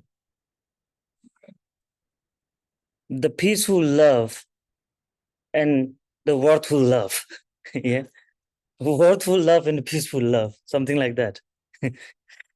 So, because in our mind that we have set up, the love should be something, the compassion should be something very, very beautiful and very kind of like, like what you say, romantic. Yeah. But it really, all the times, it is not so romantic, the love and compassion. As the example, the same, the parents, how they treat their children, in the sometimes very, very like, polite and very, very like a genuine, to talk a very lovely way. And sometimes when the children, they really don't listen to their parents and they act a little bit in the angry way, a little like a, anger way, like the voice also. And when they just look at to the children's like little bit big eye, like opening big eyes, and the sound also like very much like an angry form. Yeah. This is also one another phase of the compassion. Yeah. Because when the compassion gets immeasurable, yeah, then the peaceful compassion, when it gets very much immeasurable, then it changes automatically into the worthful form. Yeah, into the worthful form. So the well known as the when we talk about the compassion, we always just immediately comes the compassion bodhisattva face. Yeah, the Avalokiteshvara. Yeah.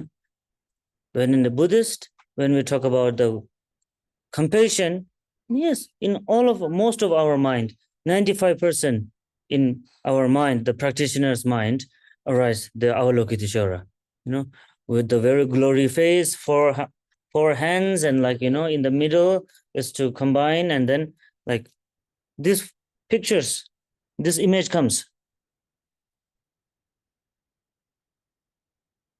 And also we have to understood that there is another forms of the compassion bodhisattva, which is the Mahakala.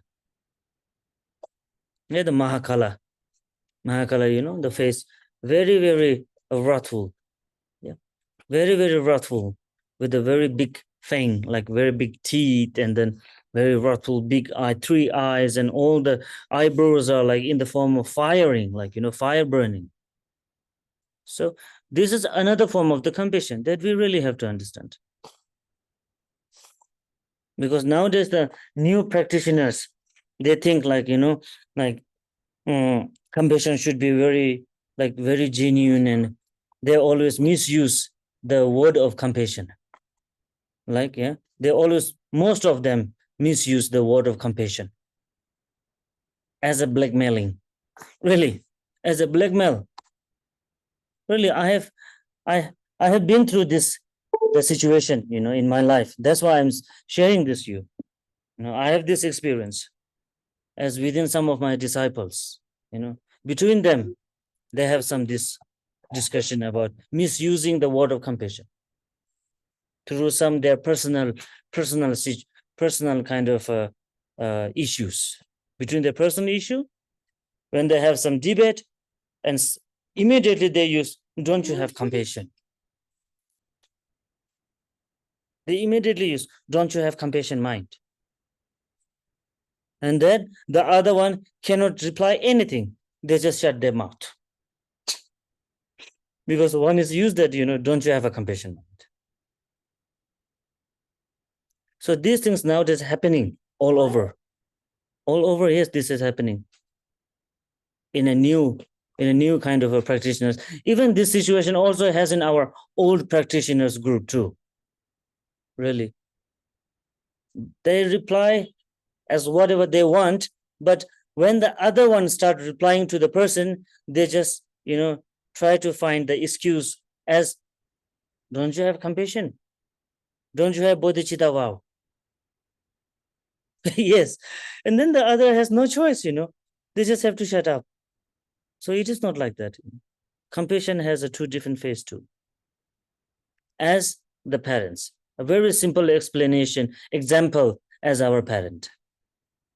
When we're being very humble and very disciplined, the parents loves us, very like good, and when we do very naughty and we are not ready to listen to our parents, then how they treat you, how they treat us, And some parents, they are very dangerous, even like, my parents, I can say my father, My mother was okay, but my father was, when I'm being too naughty, and then he just took off his belt.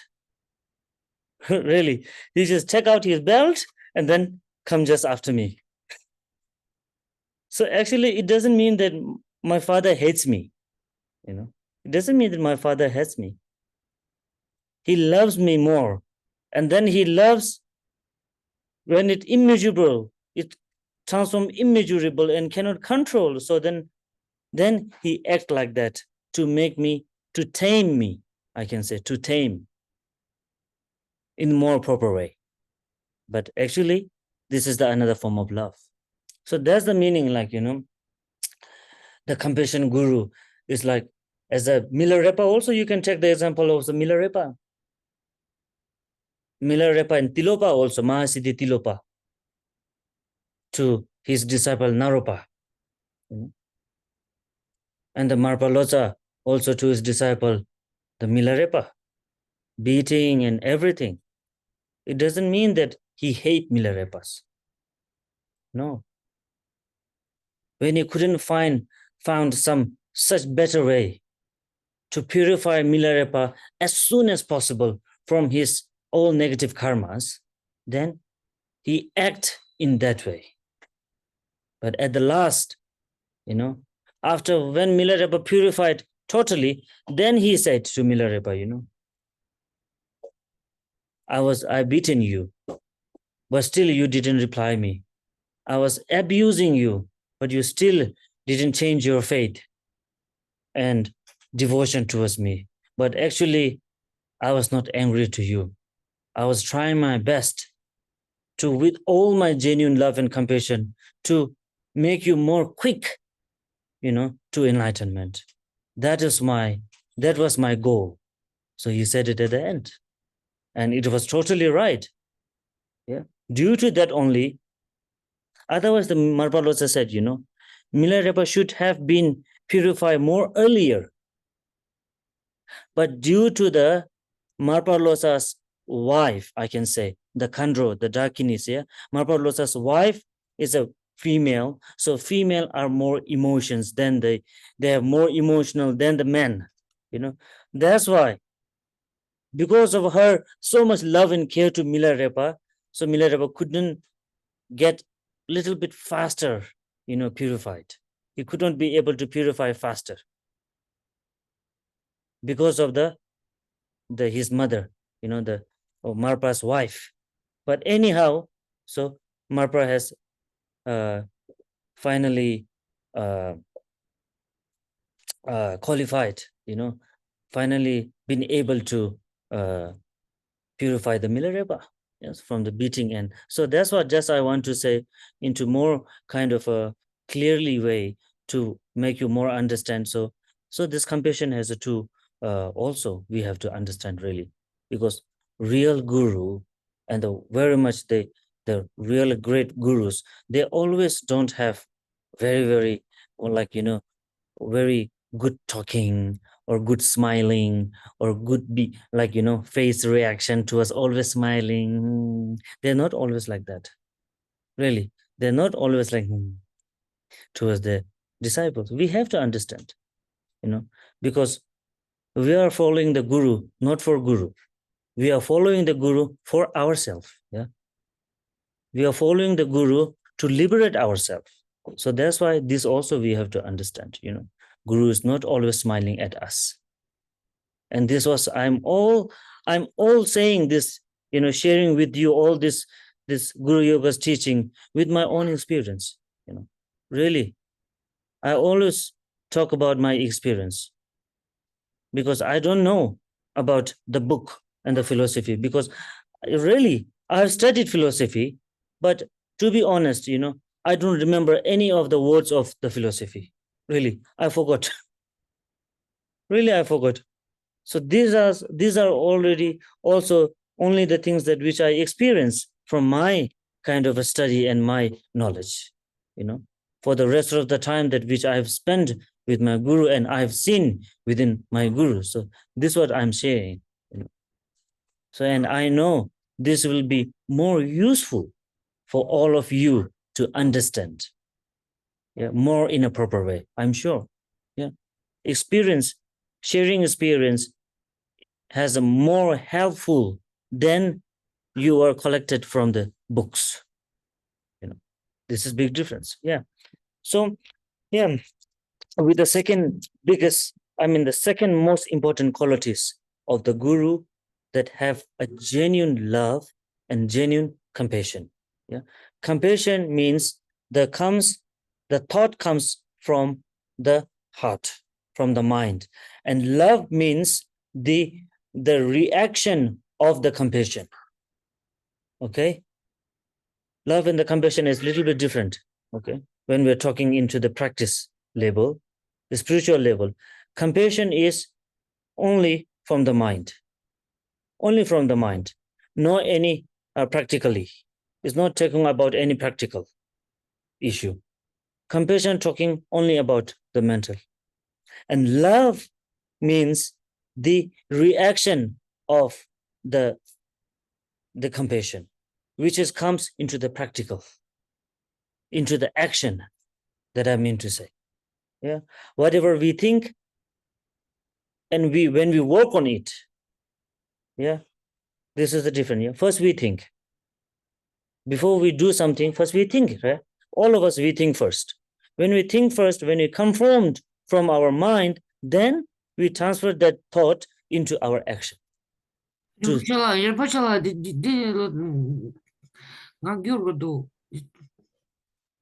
Okay, so very long. it's the action. So I'm like that sometime, you know, when I talk and keep talking and talking, no break. Sorry.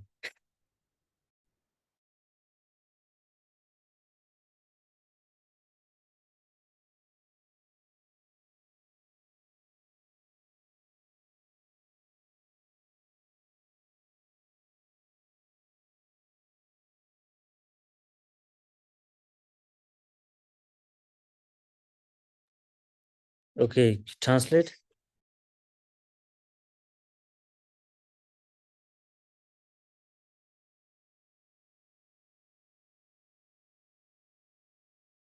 Итак, если говорить о сострадании, то для нас это какое-то прекрасное такое чувство, это такое благостное, милосердное чувство сострадания, но мы должны понимать, что сострадание бывает двух видов. Оно бывает мирным состраданием и гневным состраданием. И то же самое бывает мирная любовь и гневная любовь. То есть о любви мы обычно думаем как о чем-то романтическом. Например, родители любят своих детей, они с ними очень добры, мягки, но тем не менее, если ребенок не слушается их советов или их приказов, то когда он вообще не слушается, то тогда у родителей возникает такой гнев. Они начинают говорить гневным голосом, они могут даже вот побить и так далее, наказать вот, и своих детей. И поэтому вот сострадание, оно как бы тоже, несмотря на то, что изначально мы его ассоциируем с мирными какими-то вещами, с мирными божествами, оно может превратиться в гневное. Например, я бы сказала, на 95%, когда мы думаем про Авалокитешвару, мы думаем про его мирный прекрасный лик, белый лик, вот, про его руки, про его очи, про что-то очень мирное, прекрасное. Но мы не всегда понимаем, что другая форма Авалокитешвары – это Махакала, который крайне гневен, с огромными клыками, с тремя вытаращенными глазами, с огненными бровями. Но это тоже форма проявления сострадания, а мы это не всегда понимаем. И просто вот я знаю, что многие практикующие у нас злоупотребляют словом сострадание, даже в качестве шантажа, я бы сказал. То есть, когда возникают какие-то перепалки между практикующими, то если там кто-то говорит что-то кому-то плохое, то в ответ он слышит: где же твое сострадание? Где же твое сострадание? Где твоя бодхичитта? Где твое сострадание? И то же самое происходило, я могу сказать, с моими собственными учениками. Почему ты не применишь свое сострадание? А иначе заткнись, если у тебя нет сострадания. И, кстати, действительно, повсеместно какие-то новые практики, недавно пришедшие в буддизм, скажем так, а, кстати, и старые практики тоже используют одну и ту же фразу: почему у тебя нет сострадания, бодхичитты. Но очень простое объяснение всего этого – это пример наших родителей, которые ласковы с ребенком, когда он слушается, хорошо себя ведет, но которые применяют гневные методы, когда он не слушается и хулиганит. И то же самое, например, было и у меня. Когда там я не слушался, и мой отец доставал ремень из штанов, вынимал, и бегал за мной, пытаясь меня этим ремнем побить. Но это не означает, что мой отец меня ненавидит. Это означает, что он меня любит. Просто жесткие методы, когда ребенок просто не слушается. Нужно применять другие методы уже. И возьмем даже примеры Миларепы и Тилопы. Ну, понятно, что Тилопа подвергал Наропу очень жестким испытаниям, но то же самое делал и Марпа с Миларепой. Для того, чтобы... А для чего он это делал? Для того, чтобы Марпа полностью очистился от всех своих омрачений, не Марпа, а Наропа. которые мешали. Ты можешь замолчать, а? Могу. Для того, чтобы Миларепа очистился от всех своих омрачений. Это Марпа. Ты можешь помолчать? Да ты Что за творится такое тут у меня? Все спокойно, успокойся, уже конец. И он сказал, то есть когда он уже Марпа заставил Миларепу пройти через все испытания, когда он его выгонял с учений, когда он заставлял его строить башни, а потом разрушать, а потом опять строить, и вот это вот все, он добивался лишь полного очищения Миларепы от всей накопленной вот дурной кармы. И он когда сказал: я тебя бил, я тебя оскорблял, а ты молчал, у тебя даже не изменялось, не менялось выражение лица. Но на самом деле я хочу сказать, что я тебя любил, я испытывал к тебе все это время подлинную любовь и сострадание. Но на самом деле, что интересно, Миларепа мог Ломачева. бы очиститься раньше, гораздо раньше, если бы не его жена Дагмема. Потому что она испытывала к нему вот такое Жена вот как Марты. бы Дура. сострадание, и Ой, она немного, их две было там. она немного как бы из ее милосердия к Миларепе, Чрезмерного. она немного отложила на его просветление. То есть, так Да, сказать, она его очень любила. Да хватит уже драться. я не знаю, что Дура. делать. Господа Сейчас переводчики, учение закончится. Не волнуйся. Ну, это, И ну, поэтому, как бы, ну, она как бы вела себя со своим это была жена Марты. состраданием, она немного вела себя слишком милосердно, и поэтому Да, Миларепа достиг просветления позже, чем мог бы. конечно. Она его Вот. И поэтому я вам говорю, что у сострадания две стороны. Две стороны. И хочу вам сказать, что есть гуру, великие гуру, большие гуру, которые далеко не всегда как бы улыбаются и так далее. Они иногда ведут себя мрачно, у них проявляют дурной характер. Вот. не дурной. То есть гуру не должен всегда нам улыбаться. И это Вера, мой привет. собственный опыт. Мой собственный опыт. Я тоже Да это ладно, все ладно, не на психуй. своем опыте, Не я это сам психуй. испытал. Подумаешь. Вот, я знаю, потому что, Ну и хорошо, потому хорошо, что хорошо. Согласен, Вера. я, на самом Я деле, ругаюсь. гуру должен говорить не слова, которые он Спасибо. почерпнул из Вер, каких-то спасибо, что книжек, позвонила. а Звонок говорить он слушаю, это должен на мне своем собственном опыте, то, что он почерпнул на своем опыте об истинной любви и об истинном сострадании. То есть, если мы говорим о любви и сострадании, то сострадание возникает, наверное, первым. Все, это Оно правильно. возникает из ума, а любовь возникает во вторую очередь, уже не на таком ментальном уровне, а на практическом уровне, потому что это реакция на сострадание. То есть любовь– это реакция на сострадание.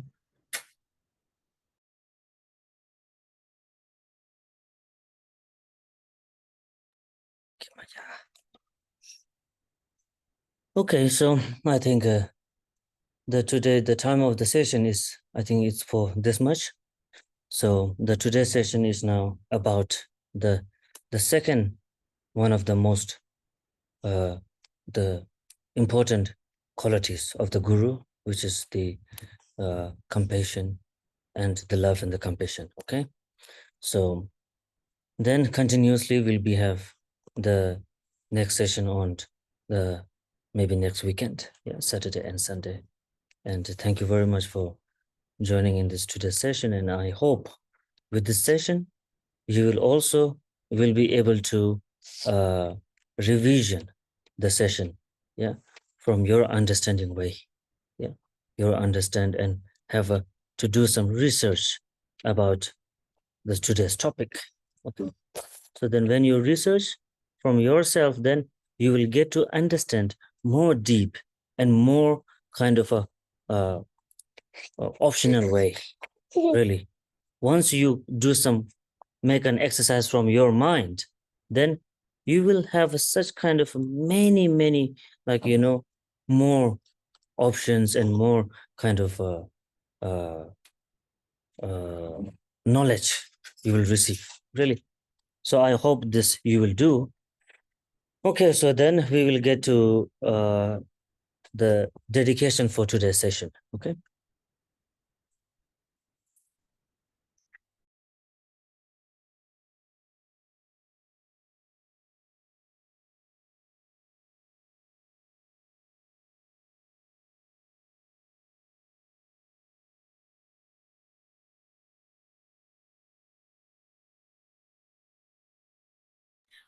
В общем, сегодня мы на этом заканчиваем наше учение. И на сегодняшнем учении я подчеркнула важность любви и сострадания в качестве основных качеств гуру, которые должны быть у гуру. Я вам объяснил, надеюсь, вы поняли. Вот, и мы, наверное, прощаемся до следующих выходных. Но я хочу, чтобы вы об этом думали, чтобы вы все то, что вы сегодня услышали и вчера, чтобы вы это обдумывали и как бы продолжали вот этот обзор. А сейчас переходим к посвящению заслуг.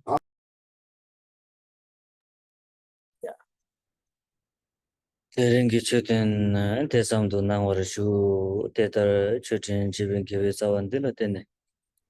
Dacha gi karin lana me betu jin sawe lama namba kusike ye pardu shabe tenpa da ti tula tene.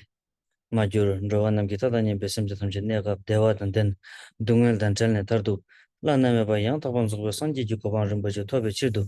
Daso namne kyan chuten gi giwe sawa da ngowa ki rinpa diyan chabchik du sungwar shu. 人间解脱的因着我滚道德当被却当面之心，让心对你做过的心呢，却安住被几单塞罗尔说是南的他们这这把你他们你被战南。他们这呢，这个那金巴郎出话也随便做连着啊。这我来说，咱就咱就人不接，马接把南接就是接把年把没把样，公能公度，我来说，爸妈身边他们接得当定就是接，年着他们接到都。东我来说，强就三把扛大叔叔把得到滚节没了。Drup jurui ji kewa kundu yangda lama dan dalme chuji bala longchen sadan lamji yunden rabzo de palden lame kopan nyurdo isho. Yeah. Мендел, So, who will? I will? Дожи, прочи, пожалуйста, сейчас я краткую мандалу скажу, а ты прочи, пожалуйста, молитву долгой жизни. Хорошо. Сажи-пеки, тющими токтрам, рираб, линчи, ниде, гемпади, санге, шинду, микте, уварги, джукунамда, шинла чопаршу, идама, гуруратна, мандала камнерьятаями. Молитва долгой жизни. So, long life prayer to Rinpoche, offering of long life prayer. Oh, Om Swasti Rabjam Gyatso Oina Rabdu Tse Chikdu Duvi Chime Chidu Pam Tse Bumba Zimbi Tse Pakla Jitar Ayu Sidi Jishin So Dorje Changi Judbi Tulshu Ji To Tongsa Tongbe Dagdo Tuje Shenrel Shin Jigdang Nime Chagja Chembo Nang Sangnang Medvi Novo Shapteng Shok Mangnang Wangi Dovi Semjin Du Toni Ninje Yontang Rabjam Shin Tu Tang Chao Tsang Tse Mor Deng Valam Nang Wang Yon Tan Jam So Shatav Shong Ge Wan De Yi Shaba Tang Va Dang Ge Zhong Chen Bo Tang Va Dar Shin Je Shang Yan Do Du Sem Jang Ma Lu Jut Shang Pang Zhan Chu Sem Gi Chab Jur Ji. Rinpoche, microphone. Okay, thank you very much for today's session, and I hope to see you all next week again in this what to say, precious and fortune opportunities. Yes, because really to having such kind of opportunity to sharing in this kind of a knowledge, it's a very, very rare to all of us, because all the times we are busy in the samsara walk and couldn't time to mind to learn something more valuable things. So however, we are trying our best to attend like 2 hours. I mean, 4 hours, I can say. Yeah. One day, 2 hours, Saturday and Sunday. So 4 hours in 1 week. So I think it's a very, very good for us. So thank you very much. Thank you, Rinpoche. Have a very good evening to all of you. Rinpoche, next time we'll continue Guru Yoga. Yes, yes, of course, because Guru Yoga has not finished yet, because it's a very interesting and long topic, you know. We have to, because Guru Yoga is one of the most important. Then the other, I'm not saying others are not important, but Guru Yoga is the one of the mother of all practice, you know, the mother of the practice. So that's why, you know, yes. Thank you. И спасибо вам большое. И встретимся мы на следующих выходных. И у нас есть такая огромная, такая великая возможность получить какие-то очень полезные сущностные наставления по самой сути буддизма. И я хочу продолжить тему гуру-йоги, она еще не закончена, потому что это очень долгая такая тема и очень интересная тема, если рассматривать ее во всех подробностях. А у нас, поскольку мы очень заняты всегда своими повседневными делами, мы просто, у нас редко выдается возможность послушать такие наставления, важнейшие, драгоценнейшие наставления.